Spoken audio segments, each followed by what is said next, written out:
So welcome back to session 11 on embedded solution for motor control in electric vehicle and trending of the shelf options. The speaker of the session is Dr. Divyang D. Vyas sir. He is the Dean Transformative Academics, Athmya University, Rajkot, Gujarat. So before getting into the session, let me give you a brief introduction about the eminent speaker of the session. So sir is a Dean Transformative Academics at Athmya University. Is one of the leading private university in the western part of India. He has a rich academic and administrative experience of more than 21 years, handling different roles and responsibilities like principal, professor, head of the department, head of skill development centers approved by National Skill Development Center, NSDC, under PMKVY schemes, Government of India. And he is also head of Center for Startup, Incubation and Entrepreneurship. Sir is associated with a number of other universities across the breadth and width of our country as a member of Board of Studies and a referee for doctorate programs, etc. He has graduated in Instrumentation and Control Engineering from L&D College of Engineering, Ahmedabad in 1999. Has done his MTech in Electronic Systems from the prestigious Indian Institute of Technology, Bombay, Mumbai in 2005. And his PhD in Electronics and Communication Engineering from Saurashtra University, Rajkot in 2014. Sir is a recipient of National Award for Best MTech Thesis in Electrical and Electronics Engineering for the year 2005 from Indian Society for Technical Education, ISTE, and L&T Limited, Bombay. He has 30 plus research publications in international and national journals and conferences of repute and has authored 2 books with an international publication house. He has also published a patent under Patent Office, Indian Patent Office. He has served as a managing editor for the international peer-reviewed open access journal IJDI ERET for around 9 years, and is also a member of a review panel of reputed international journals.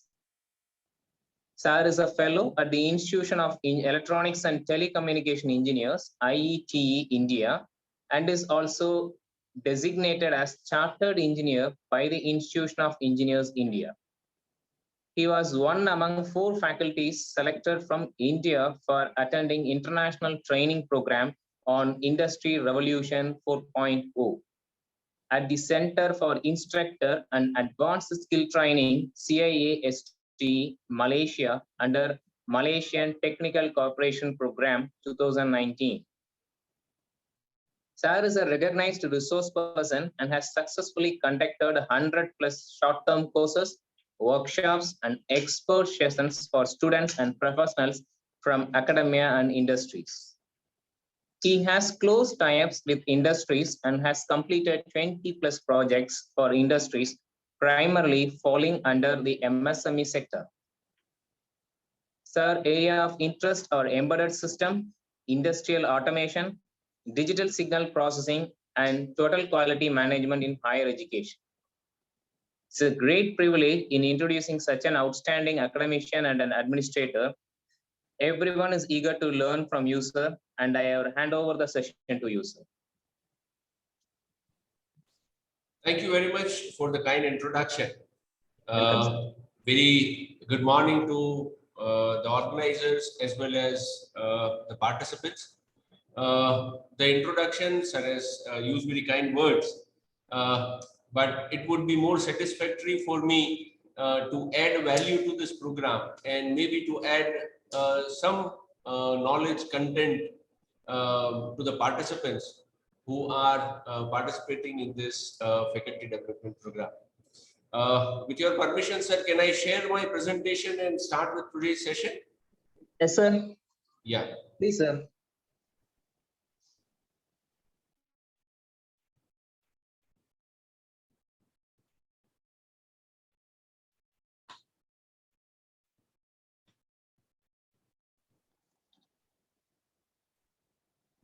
The PPT is visible now, sir. Yeah.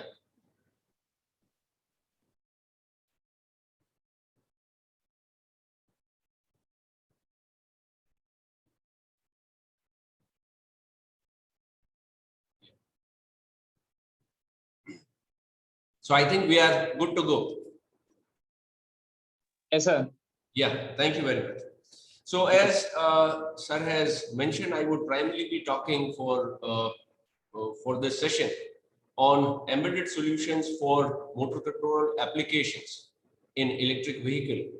And we would also be discussing about some off-the-shelf options which are available towards the design of motor control.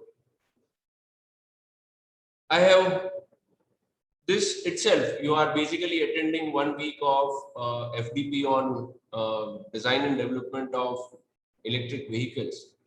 This is relatively a very wide field. It is an interdisciplinary field. And even if I talk about the particular section which I am going to focus on, that is motor control in electric vehicle, then also there is plenty of things that can be discussed, because there are a number of options that are successfully adopted by or in the market. So if we try to identify the content which can be delivered on this topic, then the content is relatively very wide. So as a teacher, which I feel I am, I have tried to outline the presentation so as to brief about few things and highlighting some specific aspects. So my outline of presentation, I would start with a humble introduction towards embedded system, talking particularly about electric vehicle motor control unit, various motors, and then we would be focusing with good reasons on PMSM, permanent magnet synchronous motors, where we would try to see the construction and working principles in brief. I am basically not an electrical engineer. I am more towards electronics and embedded systems. So I would be touching upon the construction and working principle at the level of someone who needs to understand for applying or designing embedded system. So we would take the important aspects about construction and working principle of PMSM. We'll talk about field-oriented control technique, and then we would move on to how to implement such field-oriented control technique on an embedded system. We would start with understanding the algorithm and then implementation. And towards the later part of the presentation, I would try to cover embedded solutions for the same, that is motor control. And we will try to see various platforms, various options which are available in the market to achieve this. And I would try to cover options available from different companies, different manufacturers or solution providers, so as to cover the breadth of the market. So to start with, if we talk about embedded systems, this is now not a new concept for us. Embedded system basically represents a system which is primarily a microprocessor or a microcontroller based. It means that it is a programmable system which is constituted by combination of hardware and software. Hardware and software basically work hand in hand. They are integral part of the system and they cannot be as such separated in such programmable systems like embedded systems. If we talk about in general programmable systems, then programmable systems can grossly be classified in two heads. One we call reprogrammable system and another we call application specific systems. Embedded systems basically falls under the category of application specific programmable systems. That is, they perform some dedicated function within some large system, right? Reprogrammable systems, on the other hand, are systems like our desktop PC or laptop, where the purpose is not defined. One can use the desktop or a laptop for one particular purpose, someone can use for another purpose, and so on. So such programmable systems, we call it reprogrammable systems, whereas those programmable systems which has a dedicated function, we categorize them under the head of embedded systems. This embedded systems, though they are the driving part or the core of the overall system, they generally operate in the background and remains hidden. So as a common man, a person would not be able to identify the presence of embedded system inside the larger system what he or she is using. Such systems are generally not programmable at user end. So the software which sits inside an embedded system is generally called a firmware.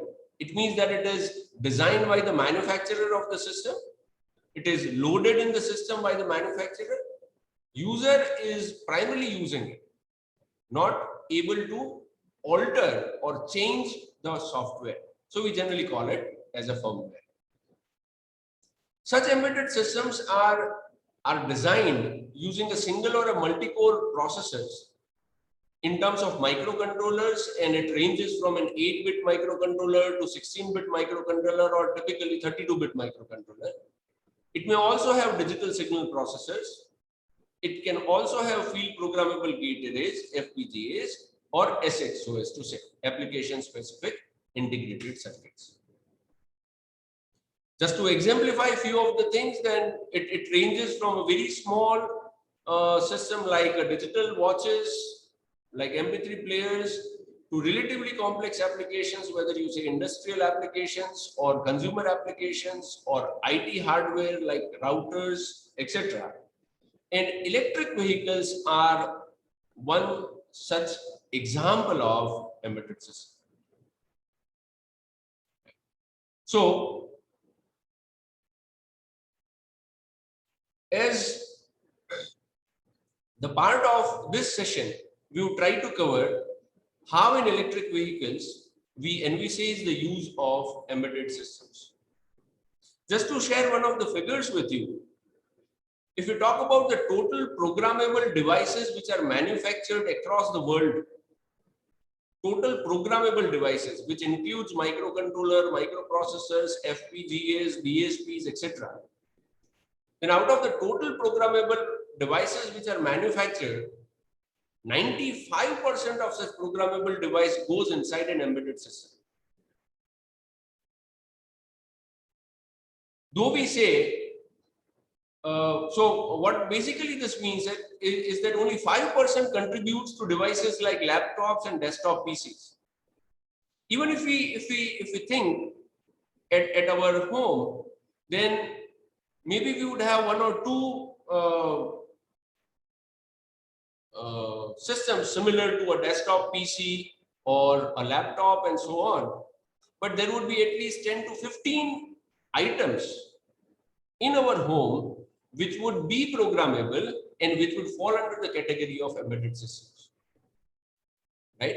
We may have only one or two desktops or laptop at our home, but we would have at least 10 to 15 different embedded systems, whether you say an energy meter or whether you say a washing machine or whether you say an electric oven or a router or things like this. Right? Just to give an idea about embedded system in automotive application, as an illustration to start with, just to create a background. Here I have taken an example of ST Microelectronics, which are one of the leading manufacturers of programmable devices, particularly towards microcontrollers. And I'm trying to focus a specific series of microcontrollers identified as SPC56 family of microcontrollers. This is one family, one series of microcontrollers which are designed by ST Microelectronics.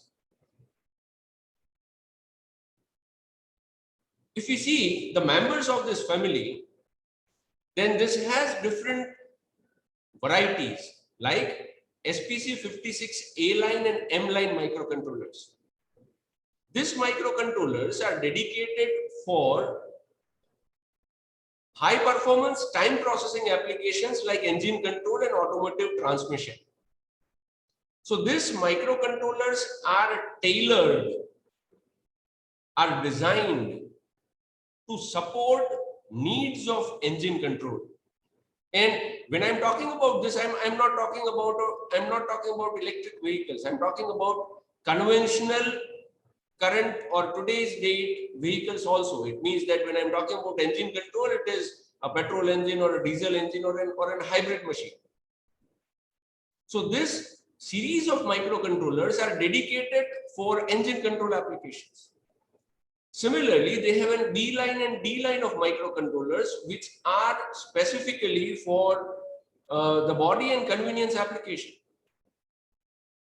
Similarly, we have a C line controllers in the same family, which are dedicated with in-vehicle network, right? It may be network for internal communication within the car. It can be the network where we are trying to connect our devices like a mobile phone with the system of the car. It may be a Bluetooth connection. It can be a Wi-Fi connection. It can be an internal connections like CAN. So this controller is specifically designed to serve these applications in an automobile. Similarly, the same family has another series of controllers, which is a P line and an L line microcontrollers, which are towards applications for chassis balancing as well as safety applications. Whether you say ABS system, all such safety applications, chassis applications, all these are controlled by the microcontroller of this particular series. Why I've given this list in the beginning is because that in the market we find plenty, we find a focused area. Think of this, that we are talking about an automotive application, we are talking about a single company, and we are talking about only one particular family of microcontrollers which are dedicated, which are designed specifically for automotive applications. And that too, in automotive applications also, there are different types of controllers for handling different type of things inside a vehicle. So typically in a new car, in today's car, there would be at least not less than 10 to 15 controllers which would be sitting inside. And this is the minimum that I'm talking about. As per one of the estimates of 2020, from the total cost of a new car, the 40% goes towards electronics. And when we would come in the era of electric vehicles, you can understand that this would maybe multiplied by 1.5 times or 2 times. Right? So with this brief background about how embedded systems are used in automotive even in today's date, let us start with the focus on today's topic, which is primarily on the motor control. Here I try to represent a basic block diagram of an electric vehicle and specifically the motor control unit. Primarily, the objective of this control system is to drive electric motor, which basically is present here, and it is driving the vehicle through a transmission unit.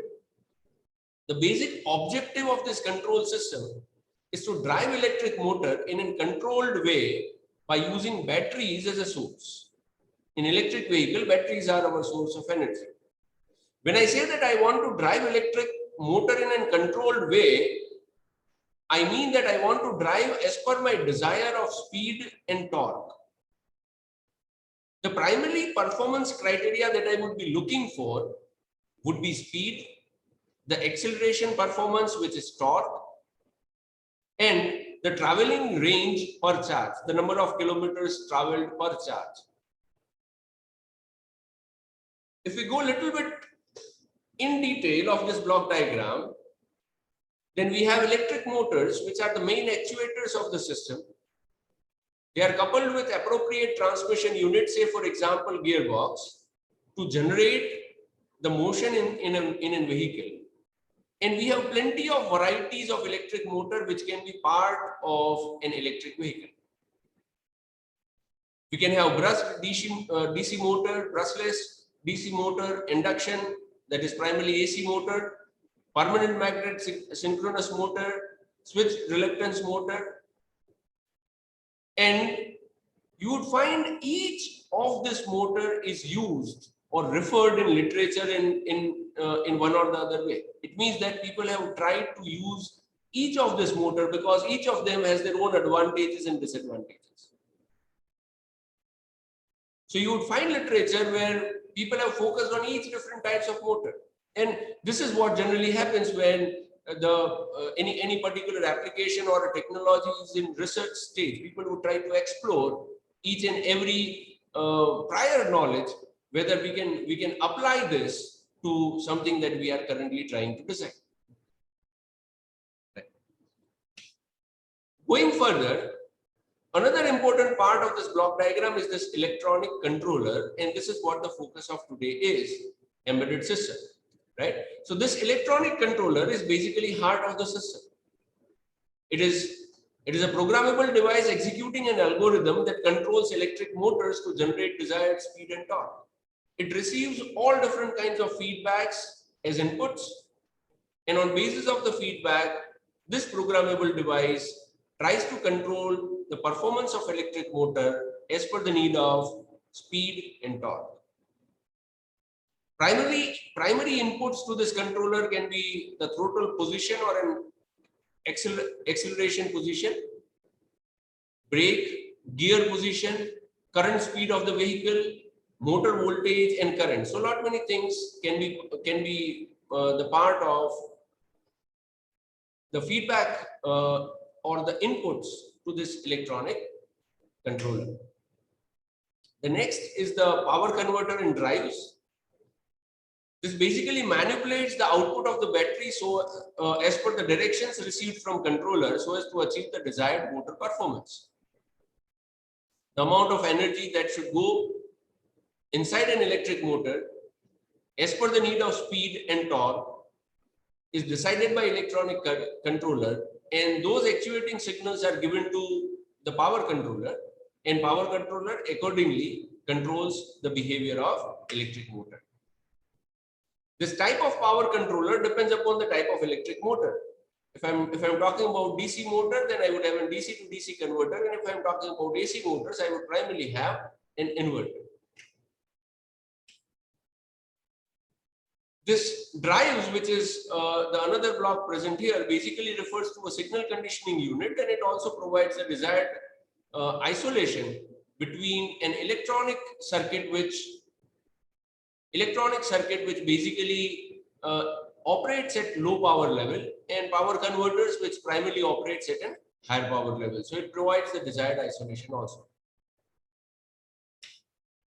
Batteries and auxiliary supply, as we mentioned, batteries are the main source of energy for driving motors and other system components.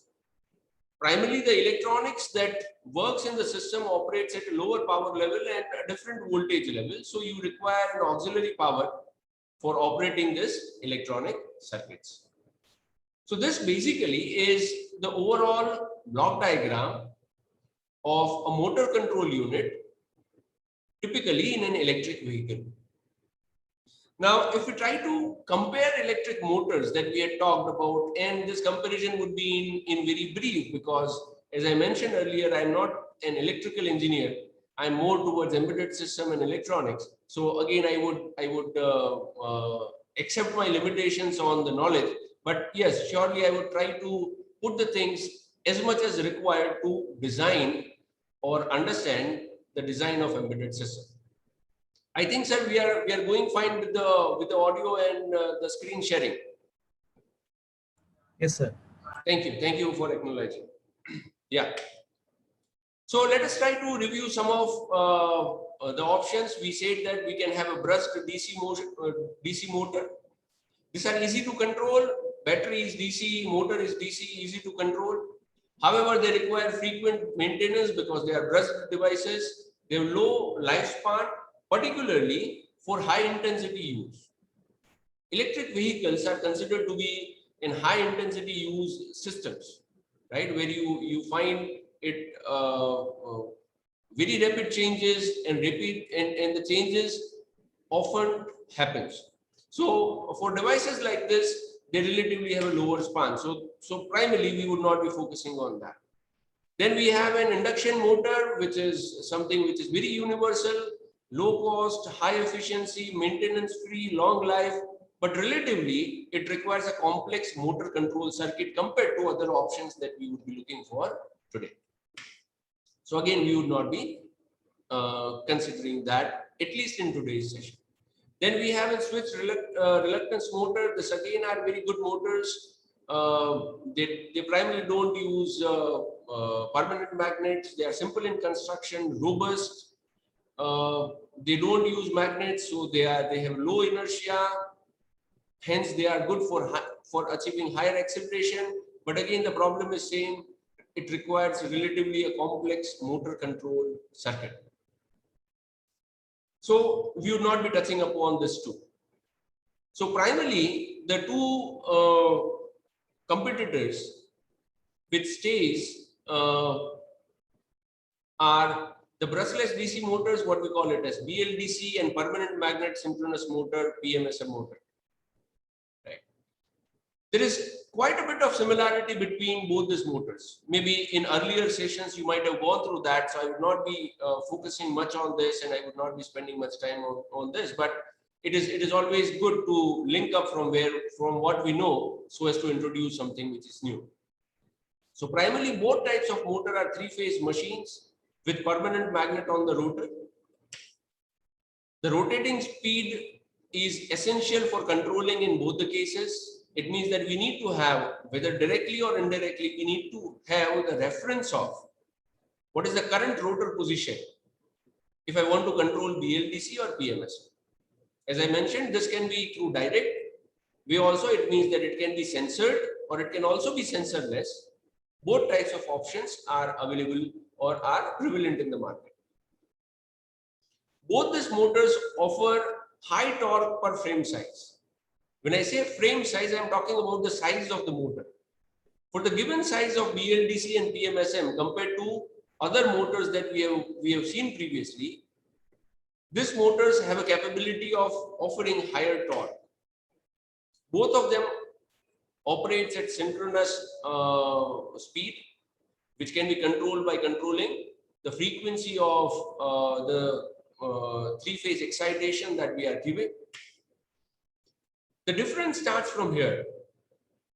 Brushless DC motor basically generates an EMF which is trapezoidal in nature, whereas PMSM motor to a greater extent generates an electromagnetic field which is sinusoidal in nature.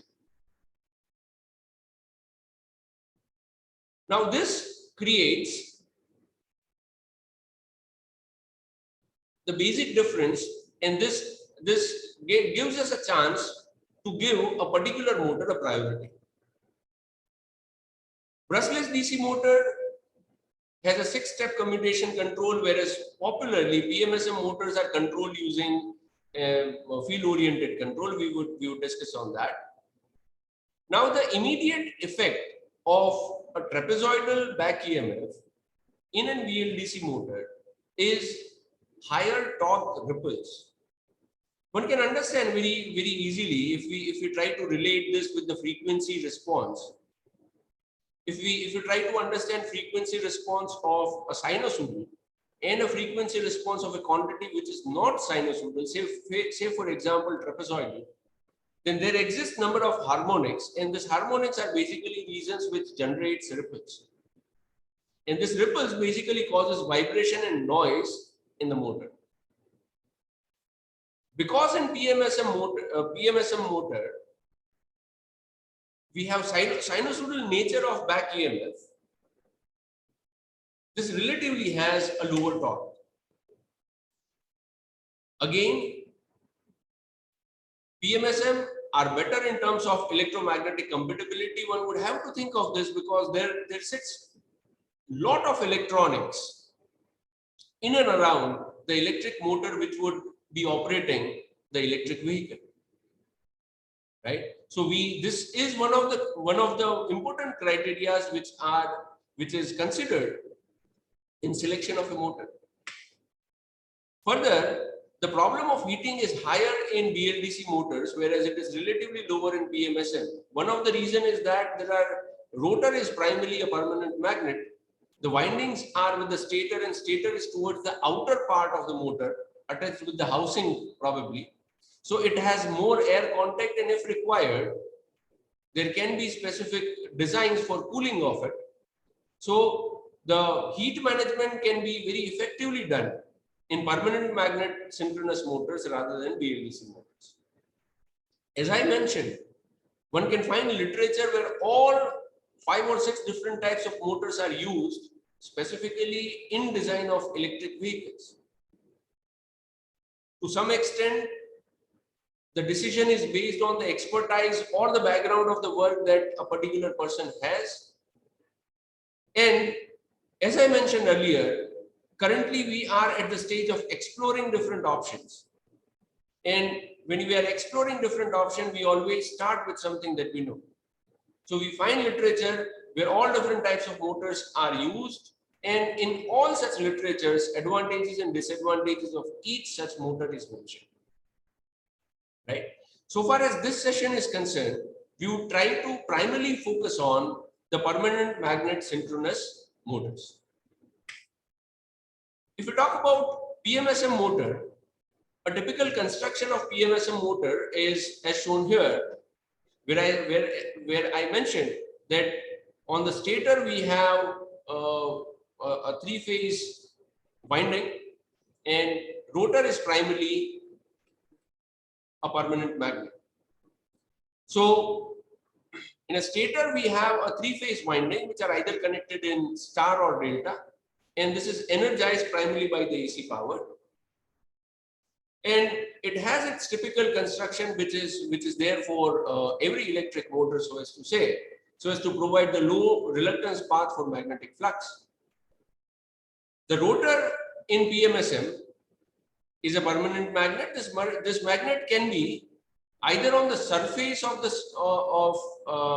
the rotor, or it can be on the interior part also. Here I have shown 2 figures. If my arrow is visible, if my cursor is visible, this is the first case where we have a surface mounted permanent magnet, and this is the another case where you find the slots. Inside the slots we have the magnets. So this is basically interior permanent magnet.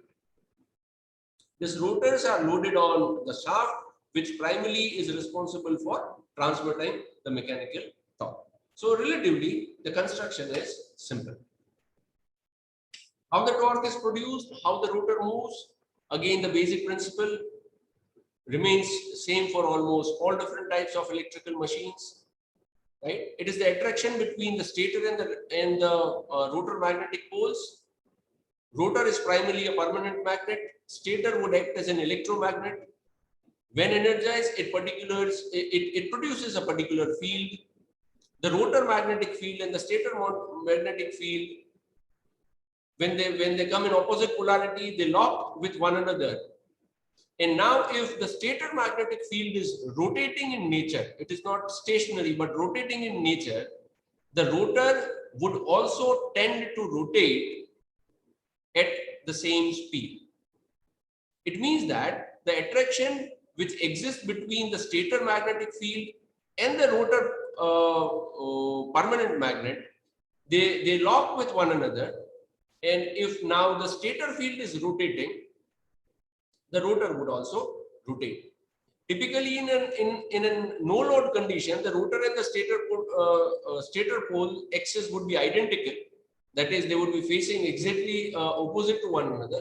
However, when the machine is loaded, you can find the rotor to be lagging behind slightly, but still it moves at the same synchronous speed. And this is true till the time the magnetic field is strong enough to cause the rotor to move. If I exceed the load limit where the magnetic field is not strong enough to move, this rotation would primarily stop. Again, the basic fundamental how we would have a rotating magnetic field in a stator. Then, as we said, we primarily have 3 windings, which are 120 degrees electrical apart. Say this is winding A, then this is winding B, and this is winding C. So we have A, we have B, and we have C, which are 120-degree electrical apart. Typically, from the motor manufacturer's end, this winding are connected in star configuration. That is, we have only 3 terminals which are coming out with the neutral as a common terminal, so as to say. It's actually not neutral, it's a common terminal of all 3 windings connected together. Now, when this coil is energized by a 3-phase balanced AC current, this produces a rotating magnetic field. And this rotating magnetic field would be rotating at a frequency which is equal to the frequency of a 3-phase, of one of the 3-phase of AC system. Now, this can be very easily understood from this diagram. This can be very easily understood from this diagram. Now, this is the 3-phase excitation. Maybe one thing, yellow and goes to phase A, blue goes to phase B, and green goes to phase C.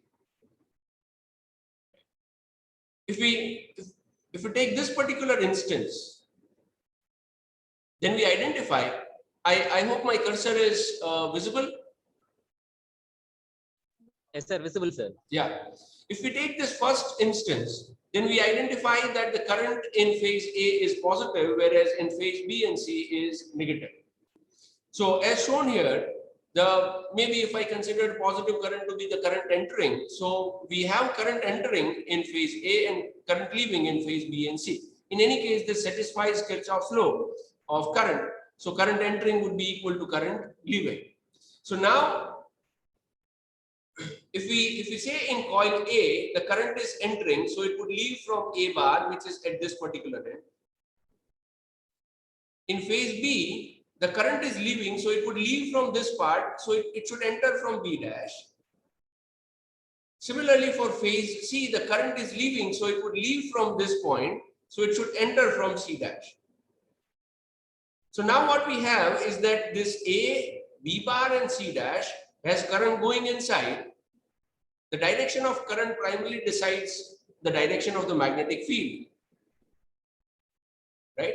Whereas A dash, B and C has current coming outside, so the direction would be different. So say the upper part would act as, say for example, a north pole, and the lower part would act as a south pole. Now, if you move a little further, say at around 60 degrees, then what do we find is that the current in phase A as well as phase B is positive, so they are entering, and in phase C the current is leaving. So phase A and phase B the current is entering and the phase is leaving. Now in C the current is leaving. So now the amount of the current passing through a phase is changing, and the direction of the current is also changing in one of the phase. Now this would cause the orientation of the magnetic field to change. Now consider this, initially A, B bar and C bar, where the coils from, or where the points from where the current was entering. However, now the current is entering from A, C bar and B. So now we can understand that the magnetic flux has basically changed its orientation. Now, similarly, if you go ahead at 120 degree or 180 degree or 300 degrees, as the value of current is changing in terms of magnitude as well as polarity, the orientation of the magnetic field would change. So once we complete one particular cycle,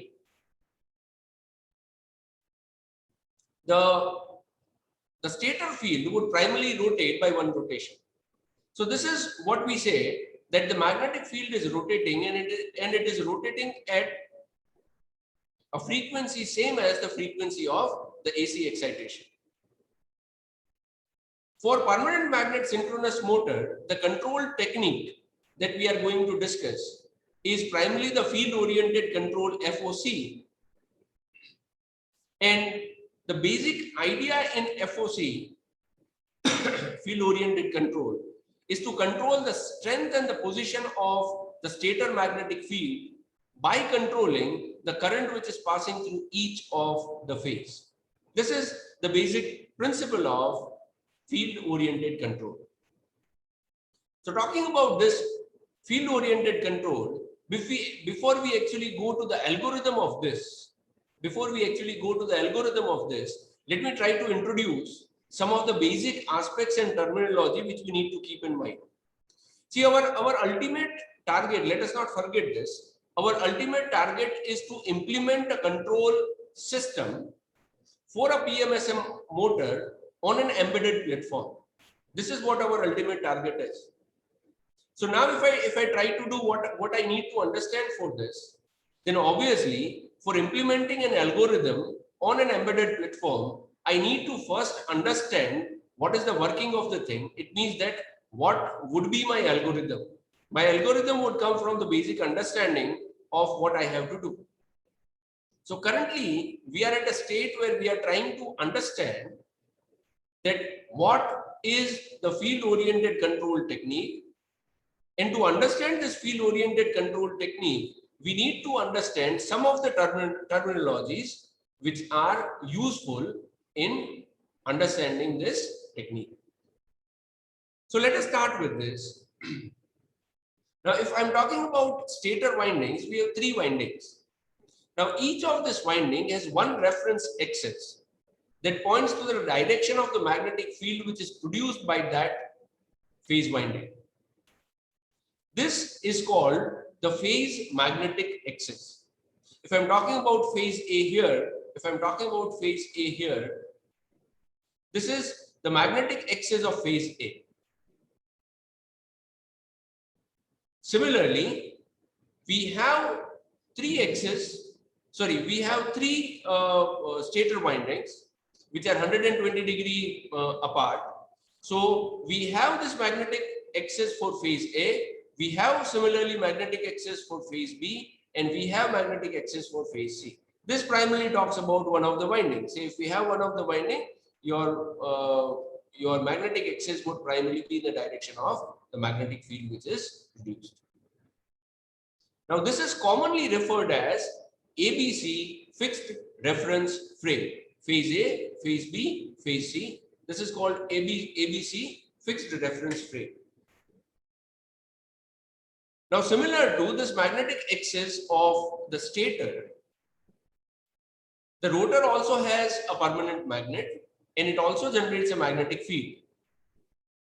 The magnetic field which is generated by the rotor is represented using a rotor flux axis, and it is in the direction of the magnetic flux along the center of the magnet.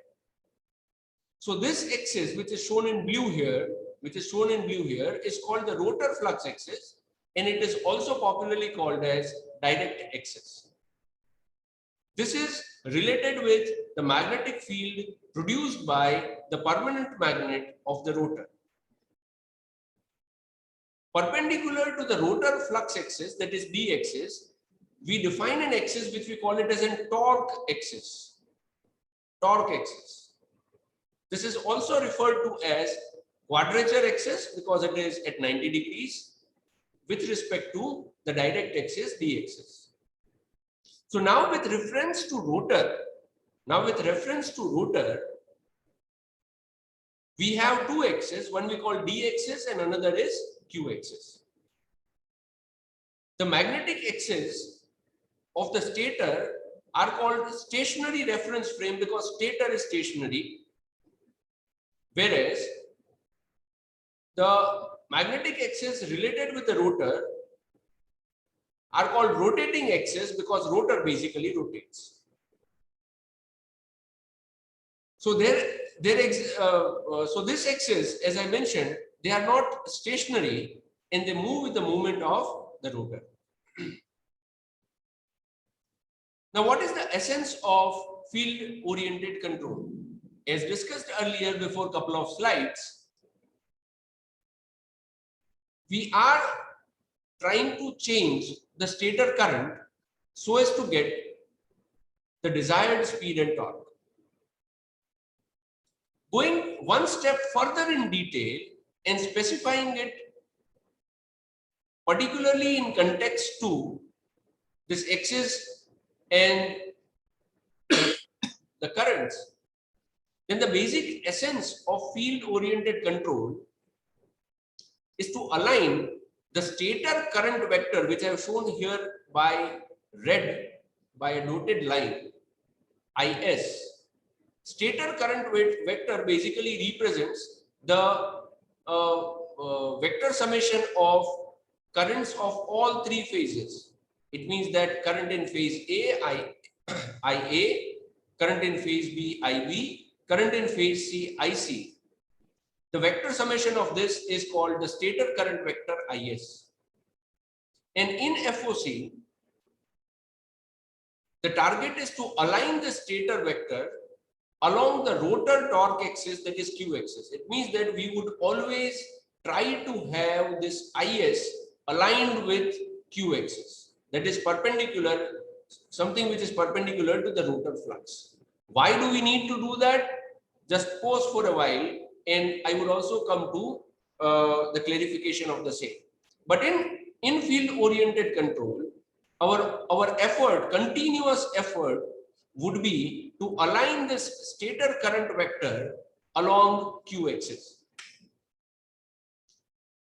If we do this, we would be able to get the peak efficiency in terms of performance of a motor.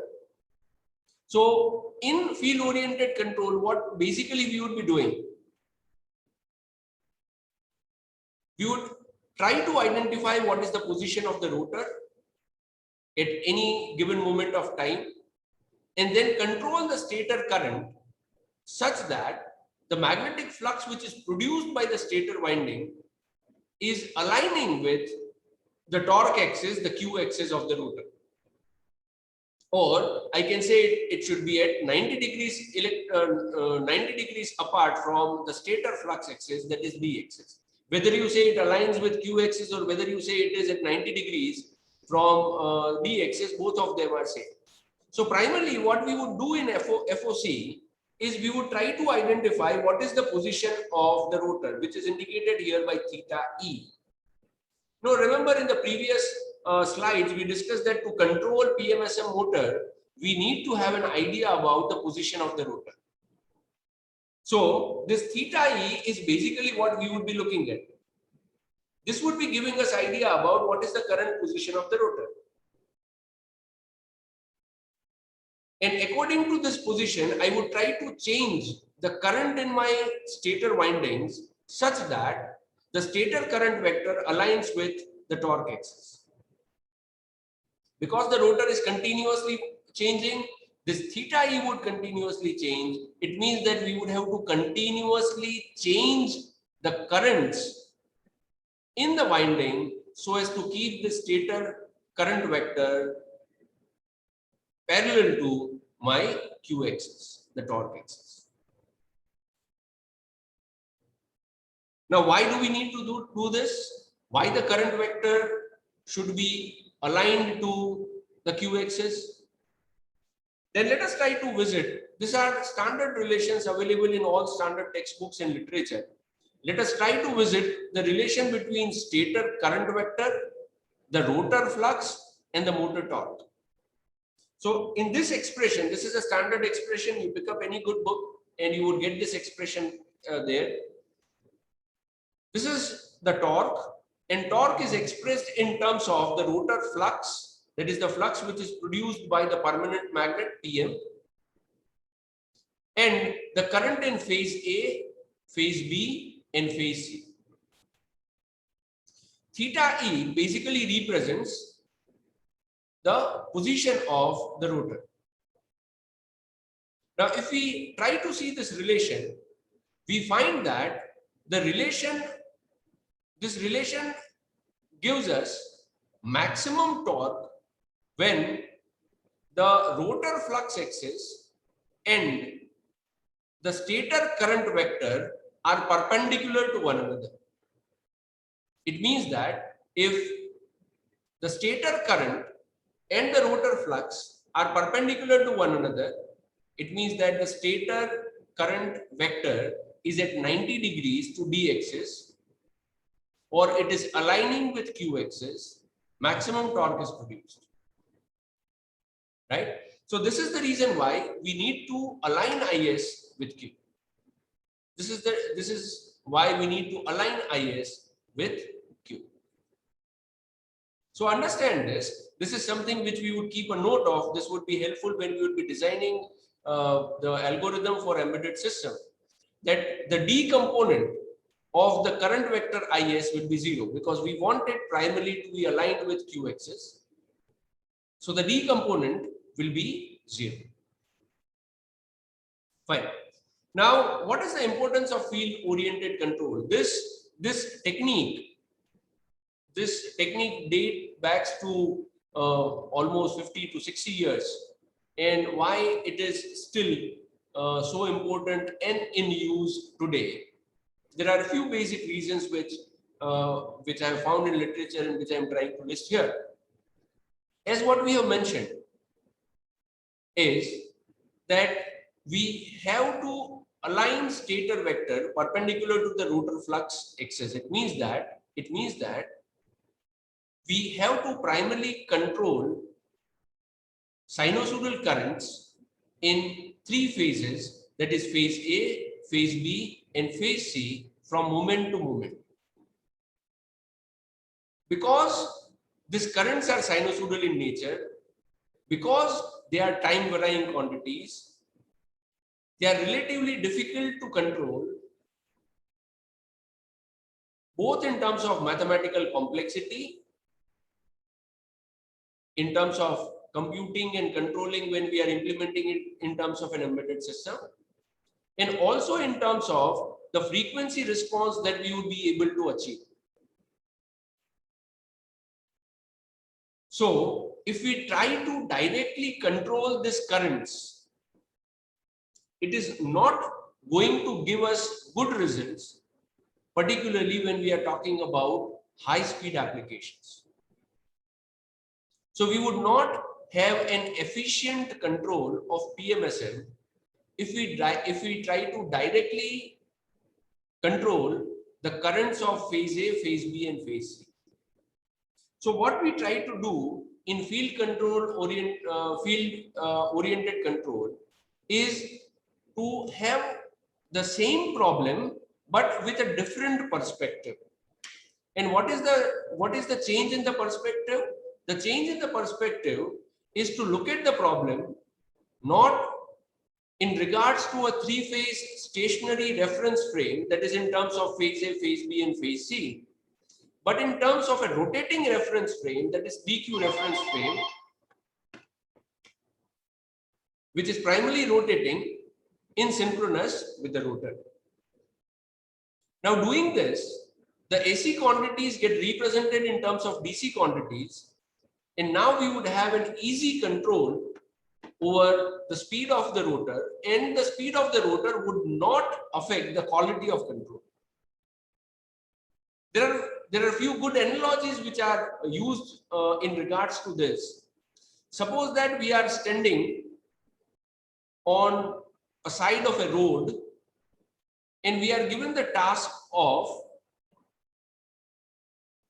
calculating the count of passenger in a bus which is passing on the road.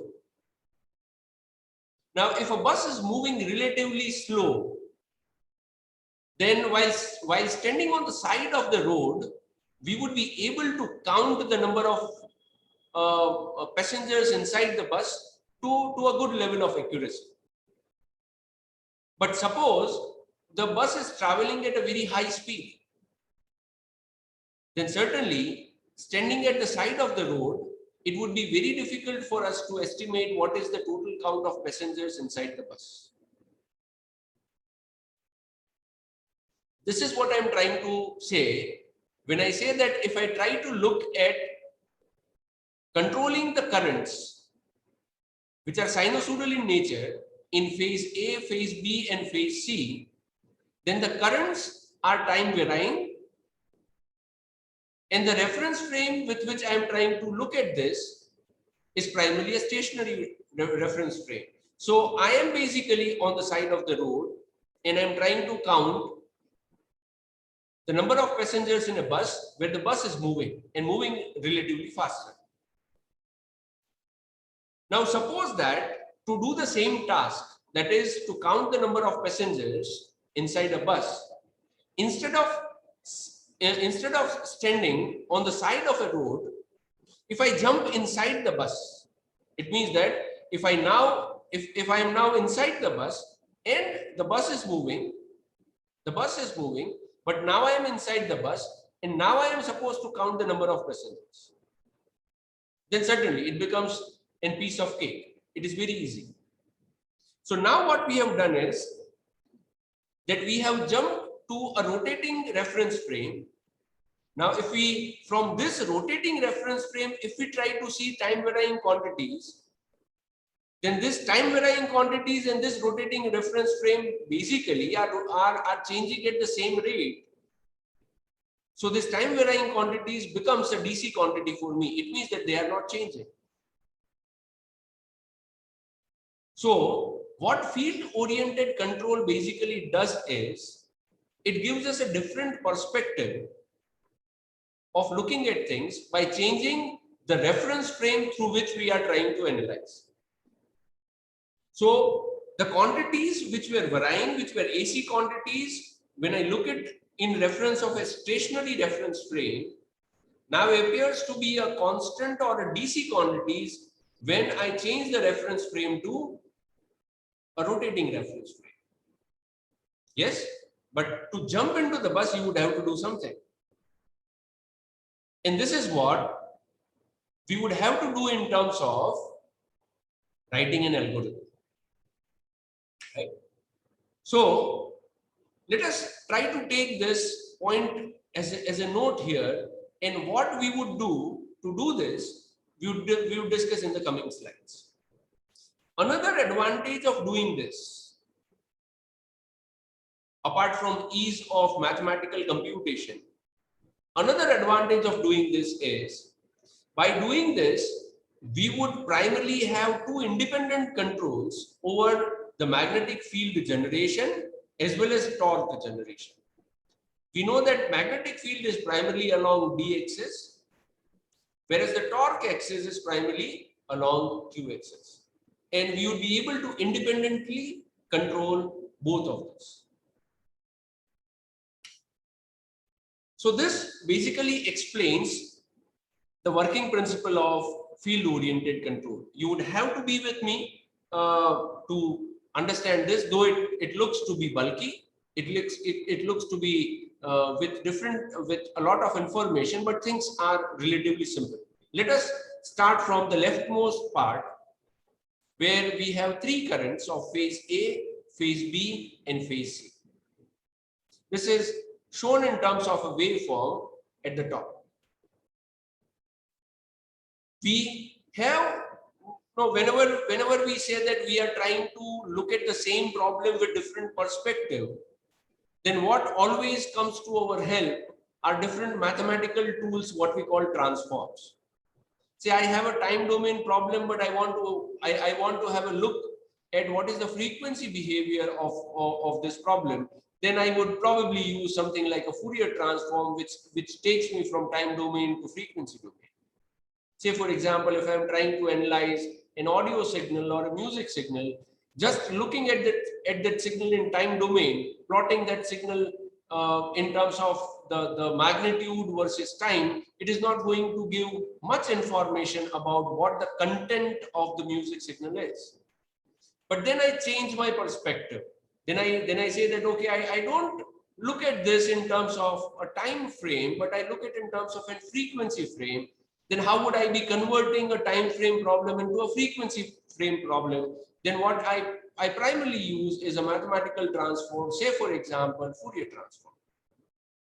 Right? So similarly, we have something like a Clark transform, which actually does not help us to move from stationary to rotating, but it helps us to move from a 3-quantity system to a 2-quantity system. So we are trying to simplify the things. So now the information which was there in phase A, phase B, and phase C currents is now represented only by 2 currents, which we call it as an alpha current and beta current. So the same information through means of a transformation now is available in terms of I alpha and I beta. This is popularly called as ABC to alpha beta transformation, a Clark transformation. But mind well, alpha beta components of the current are still time varying. They are not constant. They are not DC.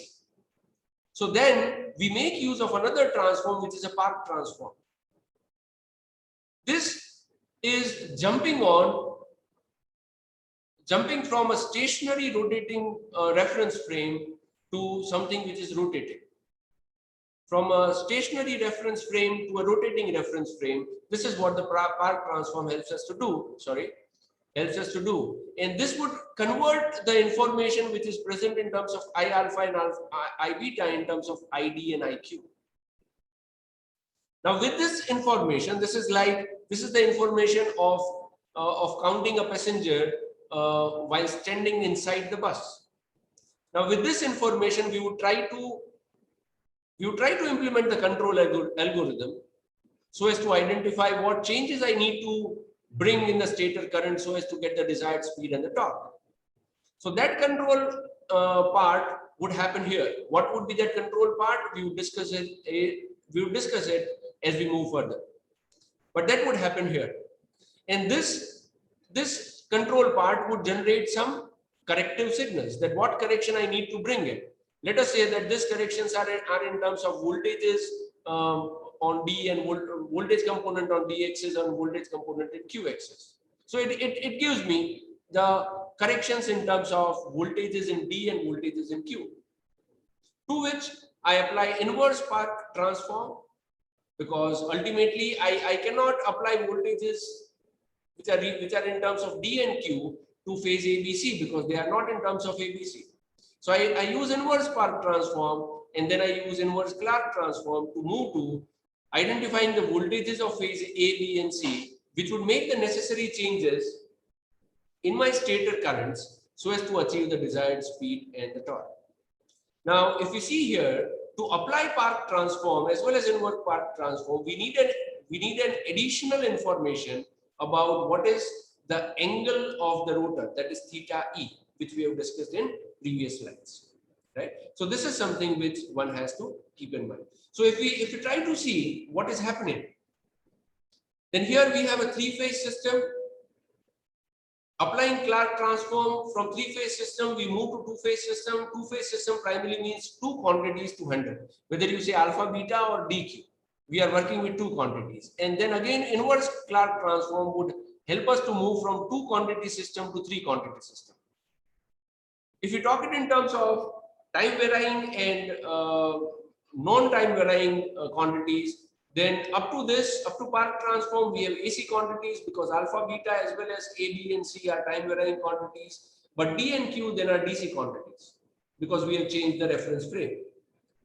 And again, when I apply inverse Park transform, what I come again back to is the AC quantities. So up to Park transform, we have stationary reference frame. After Park transform, we would have a rotating reference frame. And again, after inverse Park transform, we would have a stationary reference frame. I hope we are going good with this. Yes, sir. I would be happy to take small questions if there are any in between which may hinder the further understanding. And if the things are clear, we may proceed with the discussion. Dear participants, in case if you have any clarification, please you can unmute and ask our resource person. If not, sir will continue. Sir, we are receiving that informations are very clear from the chat box. I am able to understand, sir. Fine, thank you. So let us continue with what we are doing. So what is basically the working principle? Trying to put the previous slide in a different perspective, relatively in little mathematical aspect, not to worry much about. So what we have is three AC quantities in an ABC stationary reference frame. If we try to relate the voltages and current, keeping ourselves in this ABC stationary reference frame, then primarily what we would have would be would be an equation like this. Again, these are standard equations. You pick up any book of on PMSM and you would get this equation. These equations are very simple to understand. You know, if I'm talking about winding phase A, then a phase A winding would be represented by some resistance and some inductance. So your voltage would be R into current plus di by dt into the flux, right? So these are not difficult to understand. But what is more important to understand here is, now if I keep myself in this stationary reference frame, then primarily I would be working with this set of equations. And this set of equations represents three differential equations, and this working with differential equations in real time is something which is not mathematically convenient. So what we do, we apply Clark transform, we try to reduce our problem from 3 AC quantities to 2 AC quantities. Now if you see, still we are left with two differential equations to solve. So we apply Park transform. This Park transform would help us to convert these 2 AC quantities into a set of linear equations having DC quantities, no time varying component, and we will be able to do this, right? Then obviously the question would come in the mind. If I would have been going through this for the first time, the question would come in this mind. Okay, we are able to reduce the complexity of computation at this level. But what about the complexity of computation in applying this transform? You know, we say that I want to apply Fourier transform. Then how good are my machines to apply Fourier transform directly? Then we say no. When we are talking about digital techniques, then for Fourier transform we would have to go for discrete Fourier transform, and discrete Fourier transforms are also something that are difficult. So we would have to go towards discrete time Fourier transform, DTFT, and then we come to an algorithm for DTFT like FFT algorithm and things like this. So it looks okay when we say that, okay, applying this transform, make it simple, applying this transform converts it into a set of linear equations. However, we would also have to check what is the complexity of applying this transform. Then luckily, the complexity of applying this transform is very low. It means that they are very simple transforms to use, right? If I talk about Clark transform, then it is simply a transform which would mathematically involve few multiplications and few additions. I have phase currents A, B, and C, and I want to generate alpha and beta. Then this is the transformation that I need to do. So calculating alpha and beta, I would primarily have one multiplication, no additions, because two components are zero. To get beta, I would have two multiplications and one addition. So primarily, I have only three multiplications and one addition. Three multiplications and one addition. This is a piece of cake. This is something which can be done very easily. Yeah. What about Park transform? Park transform, yes, it is also multiplication and addition, but it requires calculation of trigonometric terms, sine theta, cos theta, and this theta is basically the angle of the rotor, right? So then again, the picture comes into mind that, okay, now calculating cosine and sine for a particular angle digitally, is it simple or it is difficult? I would say if we go with some numerical techniques, probably it is time consuming and it is little difficult. However, we should consider the efficient microprocessors, microcontrollers which are available in today's day, for which executing millions of instructions in a second is very normal. Even using numerical techniques would not be difficult. However, this is not something which is practically done. What is generally done is, current day microcontroller also gives you large memory. So what we basically do is that we store the values of this trigonometric terms in terms of lookup tables. It means that we would have reference tables stored in the memory of microprocessor. So I would not worry about calculating the values of sine theta and cos theta. I would primarily look into the lookup table, get the value of sine theta and cos theta for the given angle, and the things are done. So in fact, when we say that we are trying to apply Park transform, it would be nothing but looking up into the memory. See, now I'm little bit shifting towards how I would be implementing on an embedded platform, how I would be looking it from the aspect of microcontroller or programming a microcontroller. Right.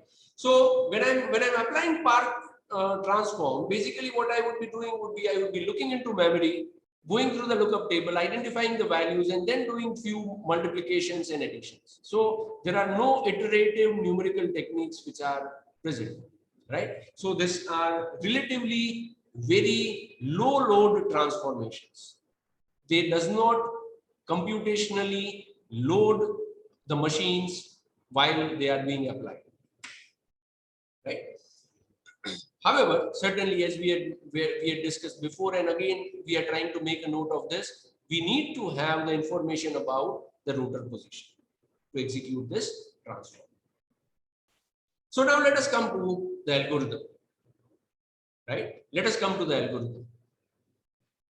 So what has to be done? Let me what has to be done? What has to be done is I have to, what was the basic objective?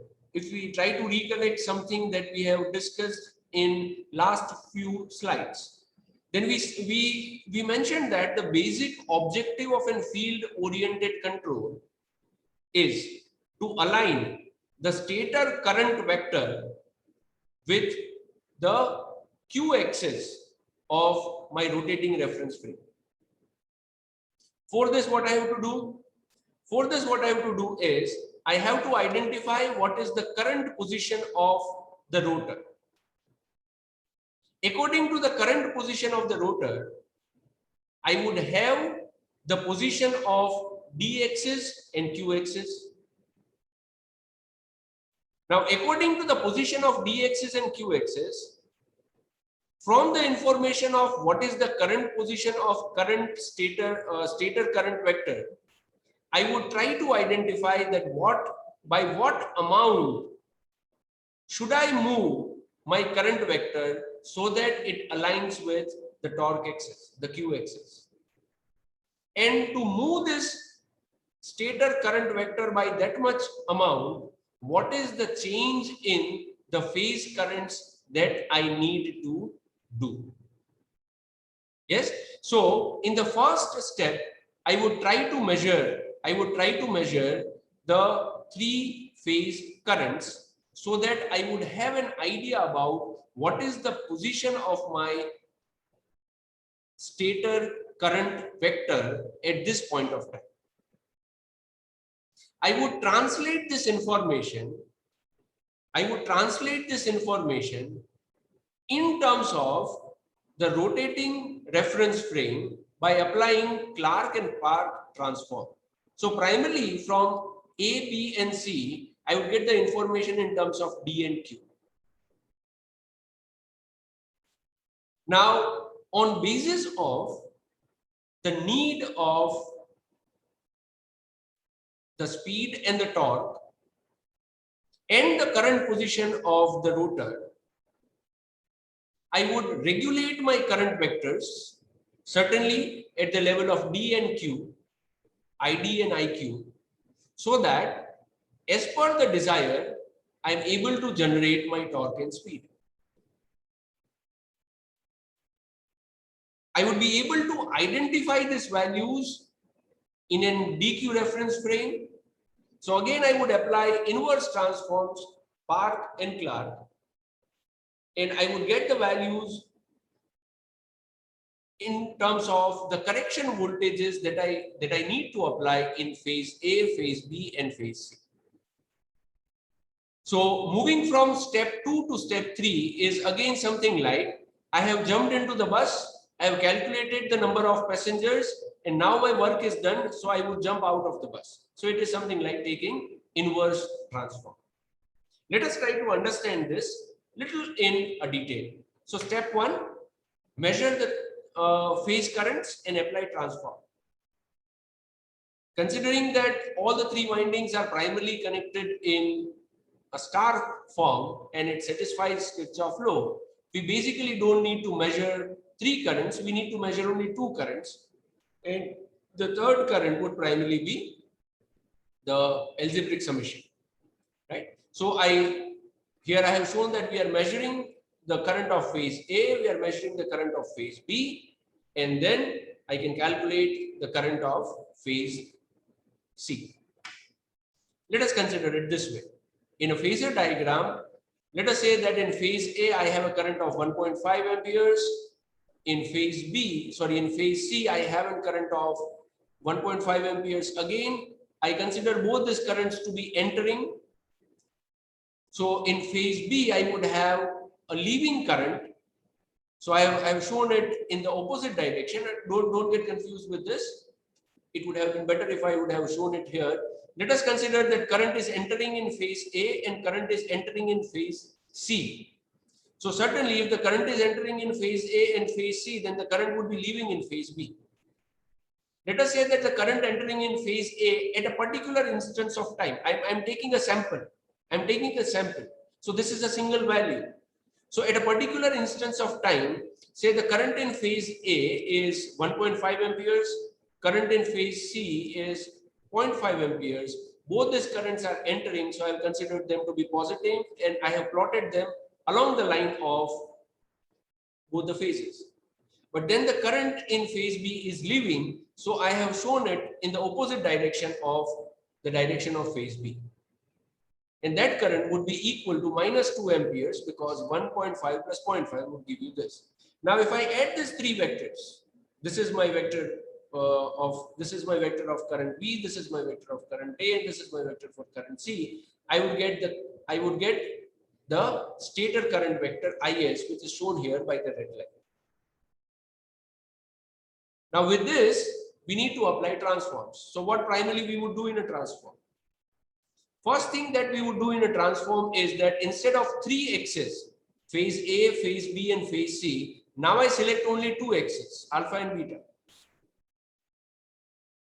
Now I select only 2 axes. Alpha axis is generally shown in line with phase A and beta axis is shown perpendicular to that.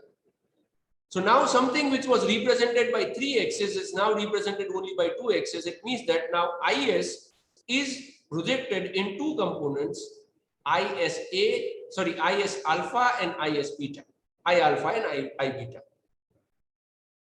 So the forward Clark transform would help us to do this. And we have seen that this is simple and involves few multiplication and an addition. Now I apply the Clark transform.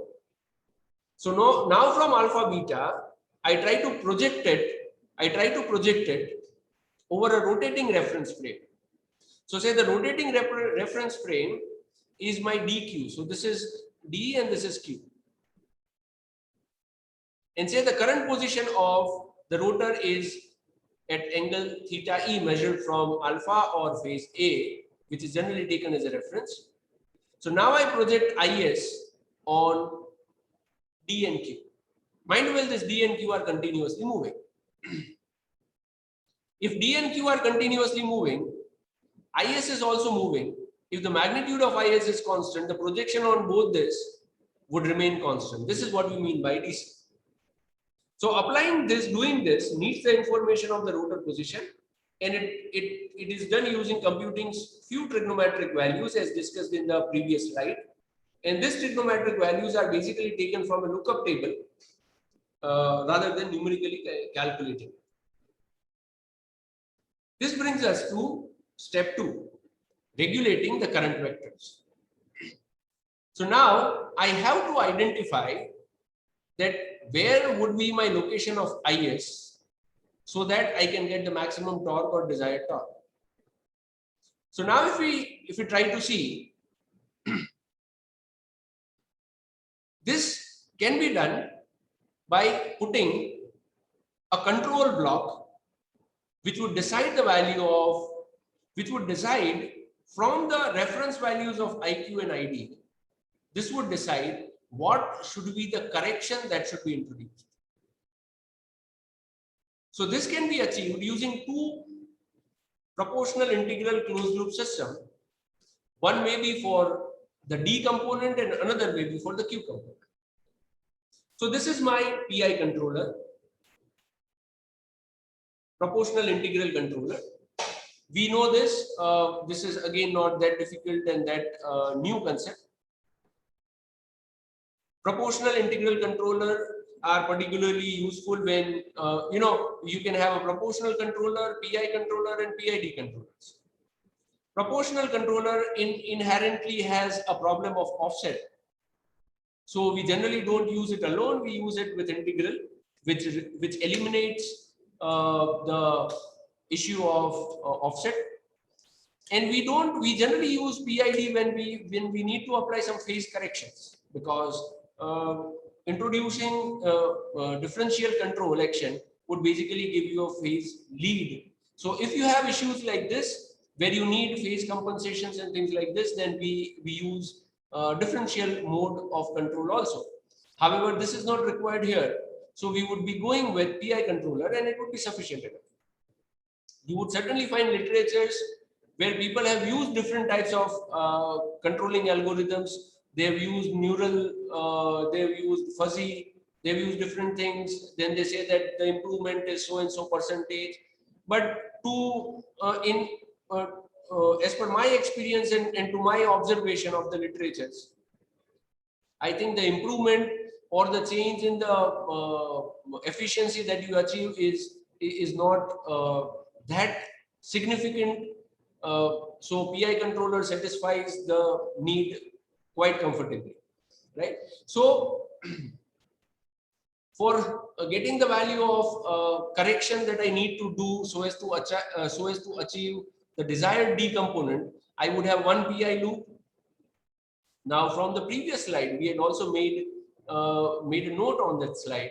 What is that we need? We need this IS. We need this IS to be aligning with IQ. We need this IS to be aligning with IQ. So we need the D component to be 0. So the reference value, the set value of ID would always be 0. The set value of ID would always be 0. Right? Similarly for Q, I would use a separate PI controller for this component, for this quantity, and the reference value of IQ is identified by the desired amount of torque to be generated by the motor.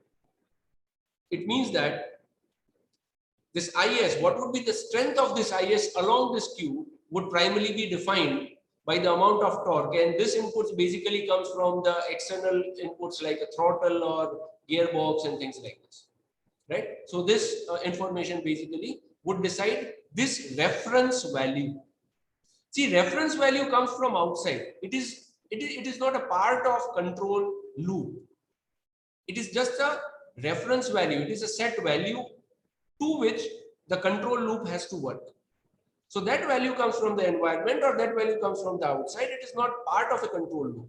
Yes, it is the work of the control loop to achieve that set value on the output side. So we would primarily have two PI controllers, one for D, another for Q.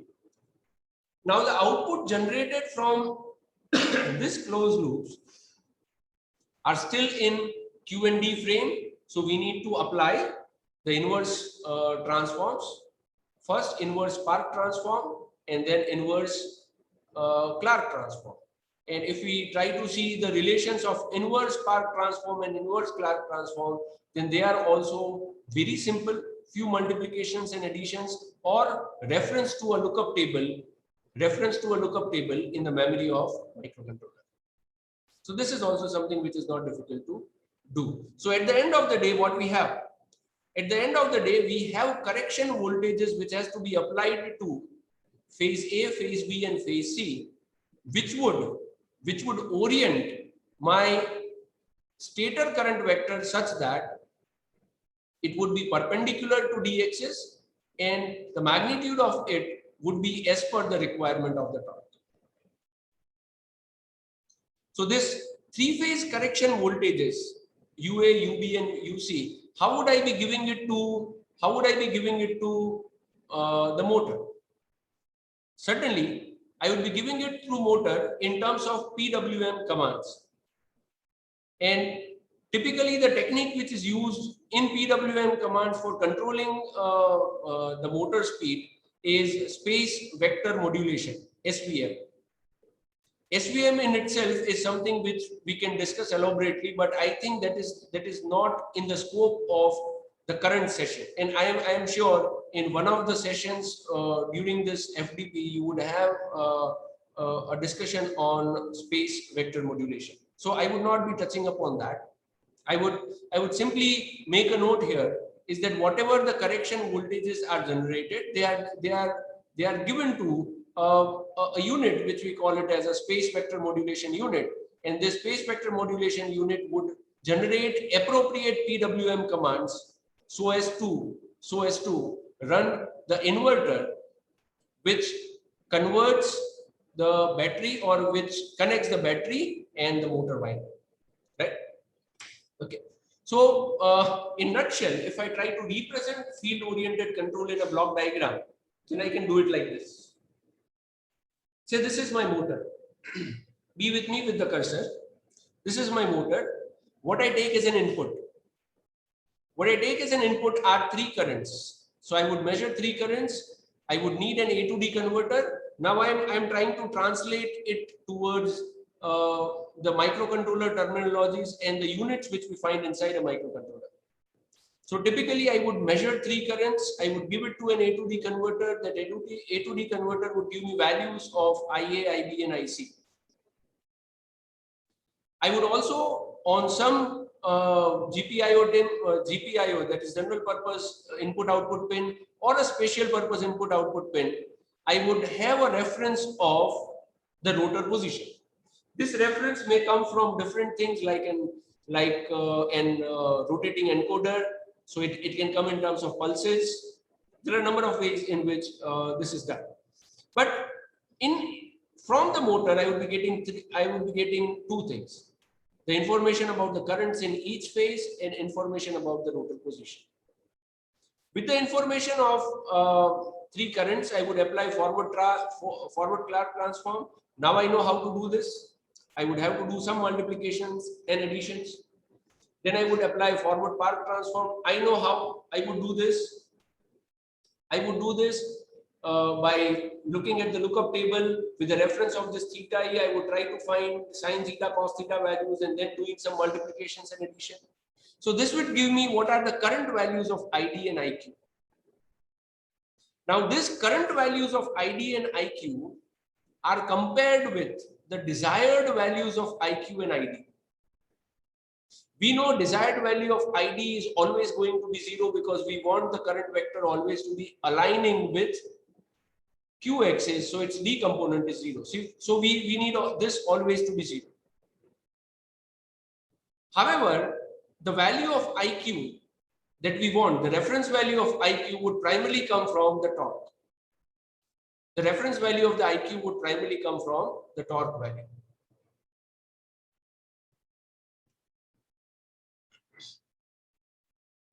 So this would generate an error signal.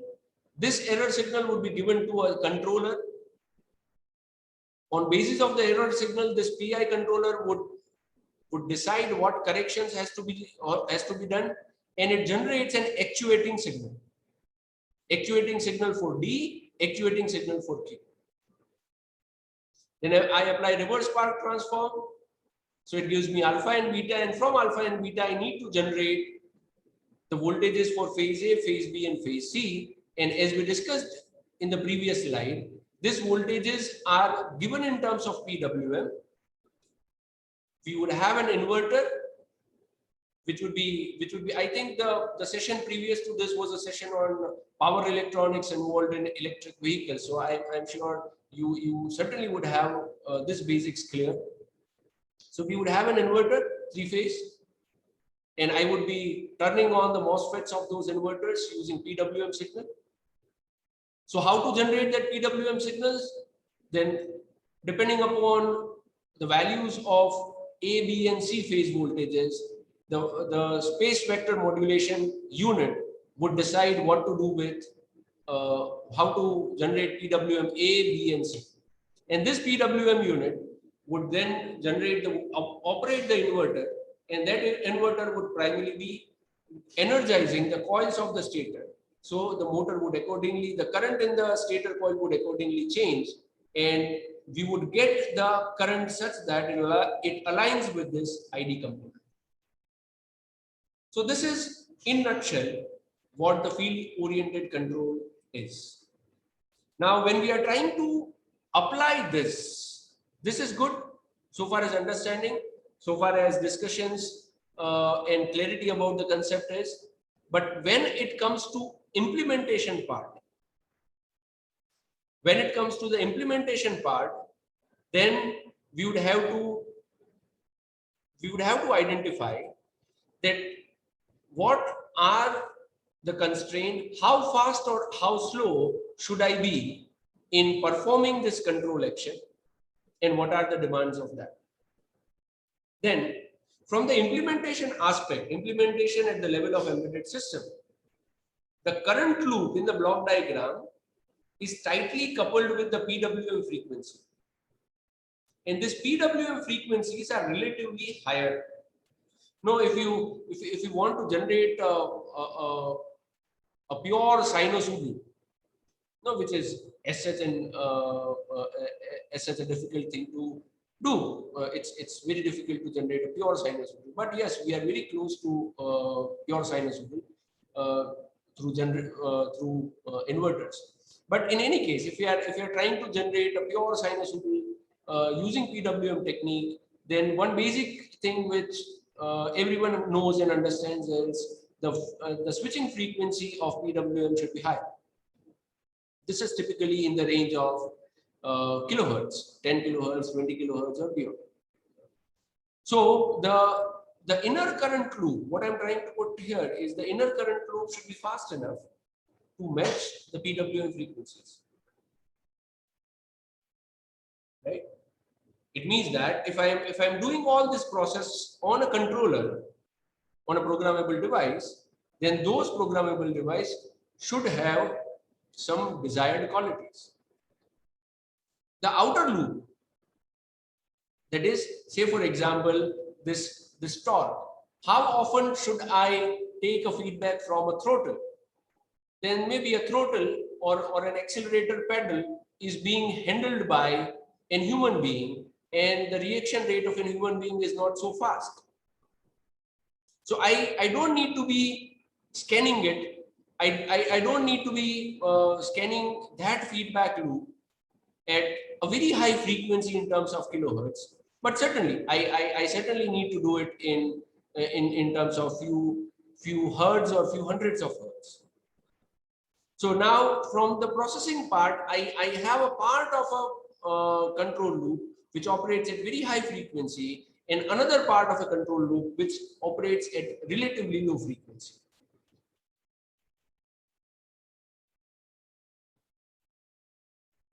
Yeah.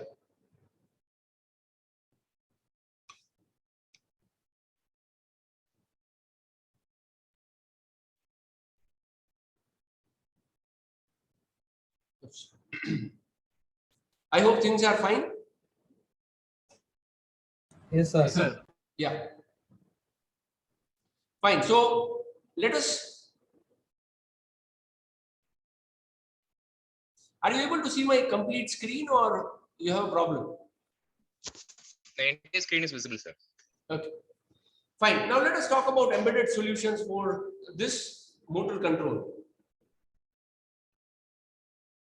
Oh. Yeah. Sorry. Yeah. So now let us talk about the embedded solution for this motor control in electric vehicles. Typically, the block diagram would look something like this. Right? You would have a driver stage,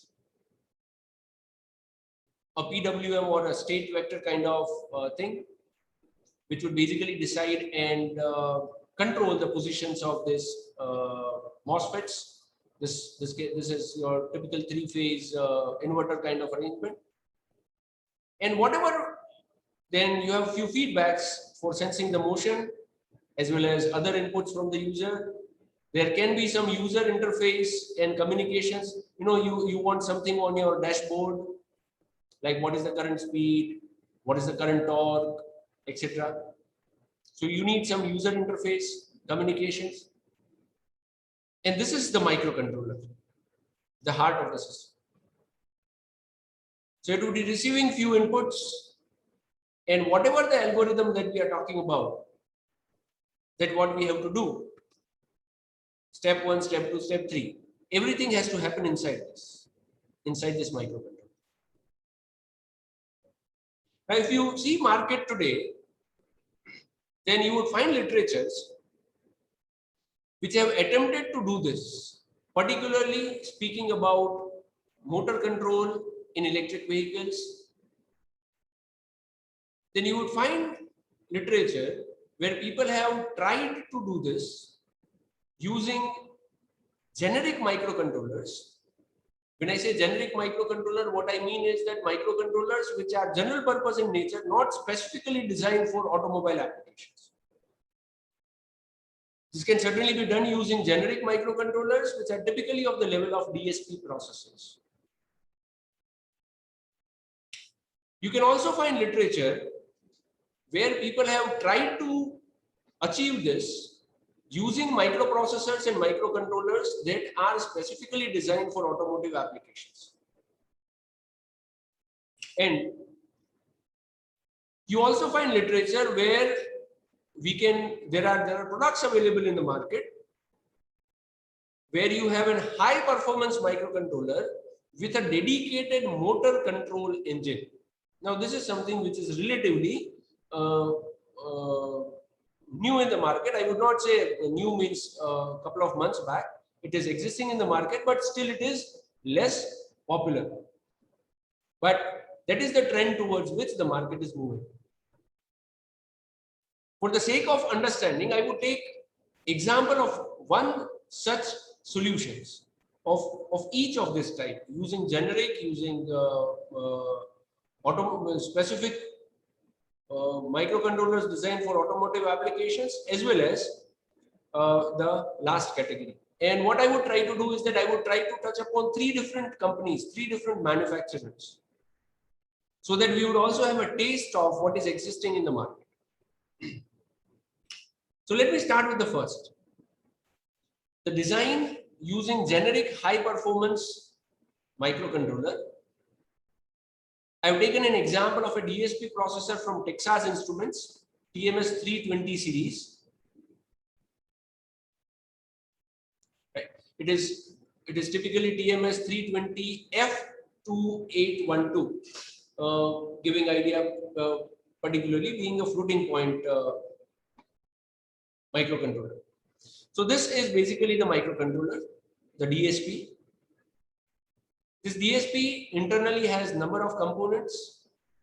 This DSP itself is a 32-bit CPU operating at a frequency of around 150 megahertz. It has 2 megabytes of flash memory, a program memory. It has 256 plus 32 kilobytes of RAM. Why I have put it in plus is because memories are arranged in different hierarchies. Some are directly accessible by CPU, some are not directly accessible, and so on. So this is the memory. It means the point to note is it has a sufficient memory. It is a 12-bit A to D converter with 16 channels with a capacity of taking 12.5 million samples per second. Right? Typically, the conversion time is in nanoseconds. It's a very fast A to D converter.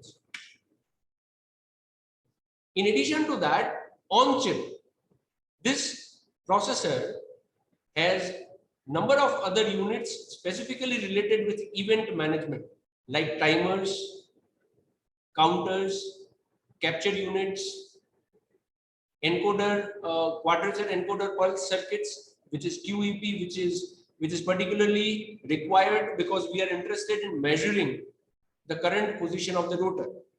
So that is done using an encoder which can be directly handled by this QEP module which is present in the DSP. Right? It has 16 GPIOs. It offers different type of communications like UART, SPI, CAN bus, multi-channel buffer serial port, etc.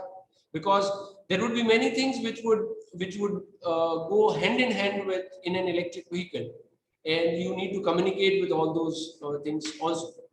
And typical development tools are ANSYS C, C++. Texas Instruments gives their own IDE, which is Code Composer Studio, DSP BIOS. Even MATLAB and Simulink also supports this series of controllers. This DSP platform, TMS 320, is a generic platform. You would find use of this in audio application, in speech application, in video application, in implementing DSP algorithms. It's a generic platform. Because it is generic platform, you would have to configure each and everything inside the DSP. This DSP has large facilities present inside it, but then you would have to understand those facilities, and you would have to configure those facilities by your own. And this would require a good amount of expertise while working with this. And hence, when an option is given to me, where I have microcontrollers which are specific to the type of application that I am trying to design, I would not prefer this type of generic platforms. But again, it can be a personal choice. Moving to the next example, where I have taken an example of a microcontroller from NXP Semiconductors, which is S32K series, which to an extent is designed for automotive applications. It is a microcontroller this is basically the microcontroller which is there in the blue block. The block which is shown by the blue border. It is a microcontroller that is based on ARM Cortex M4 series microcontrollers. It is again a 32-bit CPU and operates at around 112 megahertz. It has 2 megabytes of flash memory, large amount of RAM, two 12-bit DACs with 16 channel each, with a capacity of 1.2 million samples per second. Now understand the difference between this controller and the previous controller. You know, the previous controller, TMS 320, was a generic platform. So if you think of their A to D converters, were having sampling rate of 12 megasamples per second. This is 1.2 megasamples per second. But this much sampling rate is sufficient for automotive applications. It may not be sufficient for other applications, maybe video or things like this. Not sure. But 1.2 megasamples per second is something which is sufficient for automotive applications. So then why to have an ADC and pay for it, which is having a higher sampling rate, which I'm not going to use any point of time. This is what I say, that we have controllers in the market which are tailored for specific applications, and this is one of such examples. Then again, like an event management unit, you have timers, you have PWM generators, you have dedicated programmable delay blocks. This is again something which is very interesting to understand. See, we say that ADC would have to sample the currents. Now the currents are flowing through windings, and windings are controlled by MOSFETs, and MOSFETs are driven at a very high frequency, PWM frequency. Understand what I'm trying to show? Understand what I'm trying to explain here. I want to sample the values of current, but then at what time instance would I sample the current? Would I sample it randomly, or would I sample it at a fixed interval of time? Now, if I make this dependent on the software that I'm going to write, then probably this is not going to give me the correct idea. The reason being that this current primarily passes through the phase controlled by the three-phase inverter. Inverters have MOSFETs. MOSFETs are turned on and off at very high frequency. So at what instance of time would I have to sense the current? This has to be tuned in line with the PWM module. So this PWM module automatically would trigger ADC when to sample. Now this is what I say, application specific features inside a controller. Application specific features inside a controller. I don't say this is not possible in TMS 320. This is quite possible in 3MS T20, but then you would have to work for it. It means that you would have to write program accordingly, which takes care of this. Whereas this is not required here. Okay. It has 156 GPIOs, again supports various communications, development tools, are relatively easier, model-based configurations. If I try to show here in this block, you know, in this block, the blue block, the inside this blue, it means that inside S32K series, those blocks which are marked with a light blue color, they are dedicated hardwares. It means that you are not supposed to do much on this. You don't need to program that. To an extent, they work automatically. The blocks that are in yellow, they are the programmable blocks. This is where you would have to write your code. Say, for example, FOC flux and torque control. So you would implement your PI control here. So possibly you would make a simulation in MATLAB, and then you would translate that simulation into this in terms of a code. So relatively, if I give my preference, this is relatively easy for me compared to the previous option. Again, we find that with this kind of boards, there are compatible driver circuits which are available. Right? Say for example, a pre-driver MC43GD3000 series. This again comes from NXP only, and it is compatible to S32K platform. So it again makes my life relatively more easy. Moving to the third option, the high performance MCQ. Here I have taken an example of an microcontroller series which is named as iMotion IMC 3000 series. It's from a company called Infineon, and this is the high performance or the latest something which is running in the market. Now understand this, like you know, we nowadays in laptops or desktops, we say we have a multi-core processor, i3, i5, i7. I would have more than one core, so I would have more than one CPU sitting inside. Similarly, here also I have more than one CPU sitting inside. I have one CPU, iMotion MCE. This is a dedicated motion control engine. It means that all the algorithms which are related with motion control are pre-built inside this. I don't have to code it. I can configure it, but I don't have to code it. So this motor control engine is a CPU dedicated for motion control. And along with this, I have another CPU which is a general purpose CPU, where I can write my program, to control all other aspects in an electric vehicle. Right? So this motion control engine would basically be working with the driver circuits and the power stage and things like that, taking inputs, doing your FOC work. Whereas this would be sensing few things, controlling the dashboard and things like this.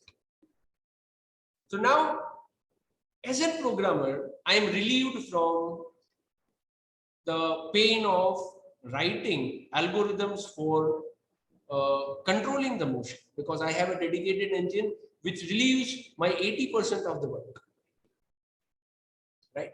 So now this is what we say highly integrated circuits, which has a dedicated hardware as well as software, not only hardware, but dedicated hardware as well as preloaded software, which helps me to achieve motion control. And we would have an additional user programmable microcontroller.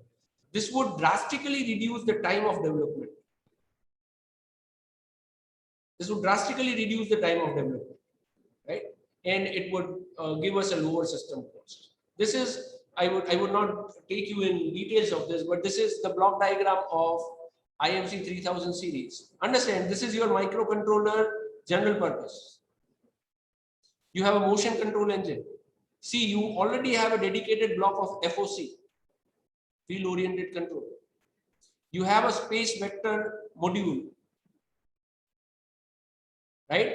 And whatever reference values that you need to send, you can send from this to this. You have a communication portal for that. Right. So as a programmer, I would have to focus only on this. Those fast loop programming, I don't need to bother much about. So this certainly saves a lot of development time. Other trending options, just coming to the end of this, and I'm also reaching to the time limits that I have been provided with.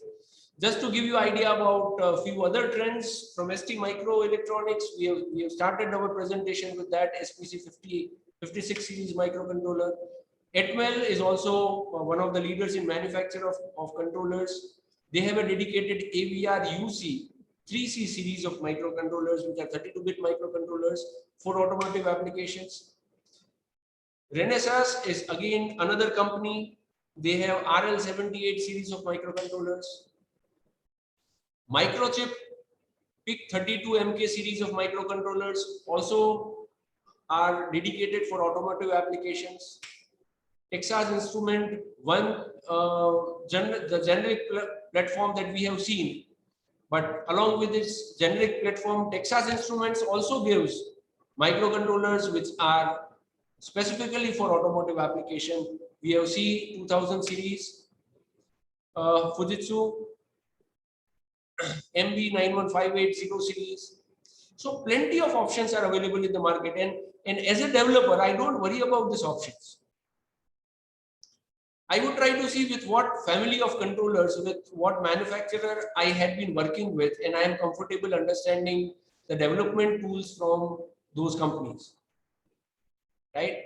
And I would try to see that does my requirement matches the type of controller which this company provides, and if so, I would be happy with that, right? If not, then I would be looking for some another option as in company. Again, selection of a controller heavily depends upon where you are located, because availability of such controllers may not be in all parts of the world in a similar form. So where you are located is also very important in terms of selecting the platform, right?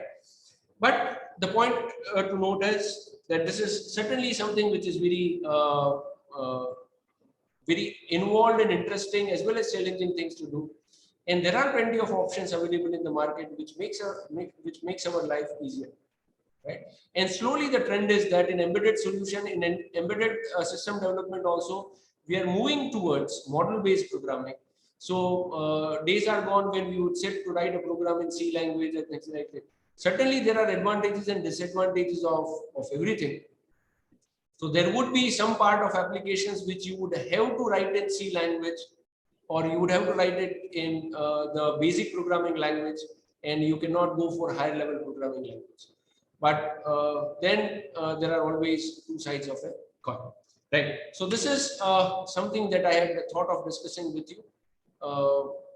Thank you for your patience listening. I hope I would have been able to contribute to the purpose of the FDP, and I would have been able to add to some of the basic knowledge to the participants. I would be glad to take if you have any kind of query resource person.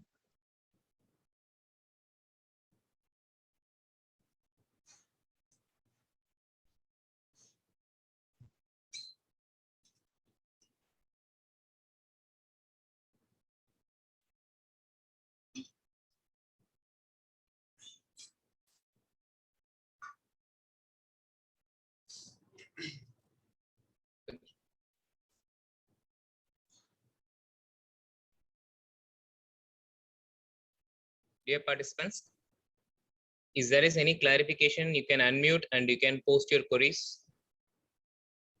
And you will get enriched with the talk from the resource person.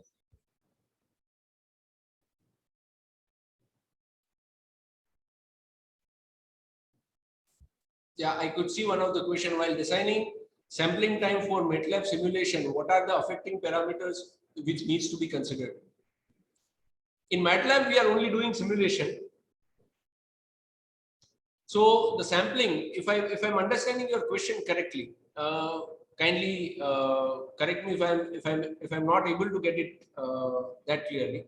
But when we are doing when we are using MATLAB and we are simulating this system, we should always keep in mind the target device on which we are going to launch this simulation.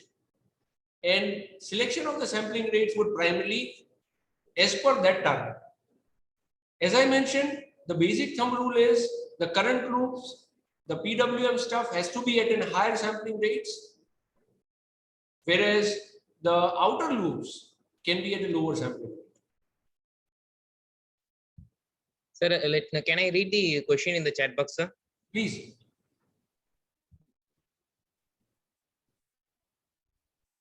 Please, sir. So there's one more question that as the objective torque and flux control of both FOC and DTC are same, I am wondering about their performance in torque ripple. Which one is better, sir? I think it would be better to dig a little more in detail to the literatures. But I have found that with PMSM, FOC is something what people are preferring. So maybe because yes, one of the objectives can be commonly achieved through both. But again, you would have to see it in terms of the computational complexity. And I think to best of my knowledge and what I have used in person, I would go for FOC for PMS.